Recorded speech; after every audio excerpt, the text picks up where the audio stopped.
Hi, I'm Dan McGinnis. I want to talk with you about seizures. Now, I have some personal experience from this. I don't have that personal experience because I'm like out, I guess.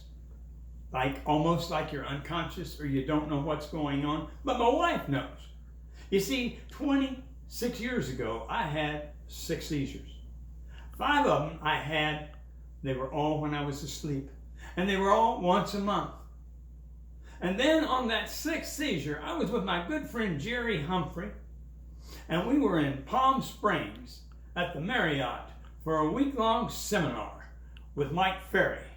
And we were going to play golf every day at 3 o'clock as soon as we got out of the seminar. Well, we got there late, real late, like 2 o'clock in the morning. We got up the next morning. I said, Jerry, I'm going over to Ralph's and get the fruit for the week. We'd stock up on the fruits. And we're going to tee off at 8 o'clock this morning. Well, when I went out the door of the hotel room, I don't remember anything else. The next thing I recall is some men holding me. And I said, hey, let me out of here, man. I got to go. Jerry and I are going to go play golf. And they said, sit up and look out. You see your Mercedes and the oleanders out there? There was these oleanders who were about 8 foot tall. And I had hit the oleanders, turned, and drove over top of about 20 feet of oleanders 8 foot tall. It did no damage whatsoever to me. And my Mercedes, you know, the 3 on each side, little chrome strips on the grill, one of them was torn off. They said, you need to take your car and have it inspected before you drive it again. We did that. It was fine. There was nothing else wrong with the car. And then somehow they got a hold of Jerry, and someone brought Jerry down to Dwight D. Eisenhower Hospital where I was in the ER. And they asked me, they said, did you take your medication last night? I said, you know what? I don't know. That might have been the problem. But Jerry also told me that someone from the hotel said that I missed a Cadillac by 6 inches. And I missed a tree by 12 inches. I don't know about you, but I kind of look at that as like a miracle. Now you might want to say, no, that was luck. Well, if it was luck, it was really big luck, okay? And I went back the next year, and I went and looked at those oleanders, and I saw where they're about 1.5 feet shorter right here where I hit them than the other ones. And I'm glad the oleanders were there because they kept me from going in the lake that was on the golf course. And I don't swim real well. So if you imagine you're asleep or you're in a seizure and you're trying to open the door to get out, well, you're not even trying to open the door because you don't know you're having a seizure and you don't know that your car is in the lake on the golf course. But then just a couple of months ago, guess what happened? I had another seizure. My wife called 911.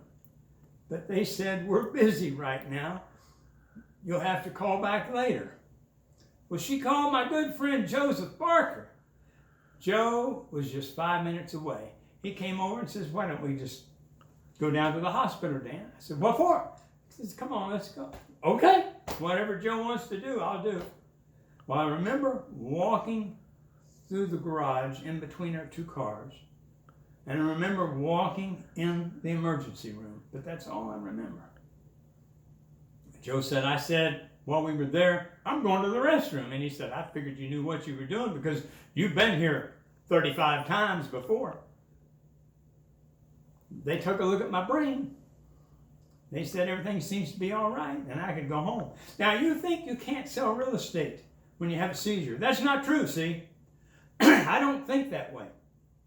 26 years ago, they told me you cannot drive state law for 3 months, 90 days. What I would do is I'd have my wife take me to the office. When I had a buyer to look at homes, I'd say, I'd like for you to drive because I want you to see the neighborhood. I figure if you're driving, you'll be more familiar with the area and that'll help you decide on which house you want to buy. It worked quite well. I sold 3 houses in 90 days then.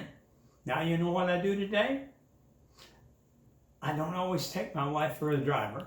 I have my friend Jay Faulkner. Jay knows his way around town. I mean, when I say, Jay, I think you want to turn right at the next light, Jay will turn right at the next light. But I usually don't even have to tell Jay. I just give Jay the address, and Jay takes me there.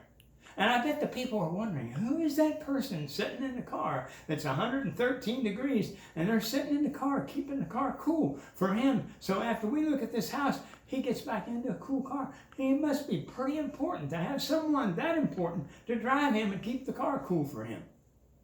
So you see, just because you have seizures, don't mean you can't sell real estate.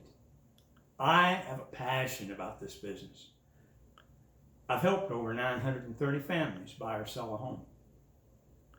And when I have someone that decides they don't want to buy, they'd rather rent, that really hurts me.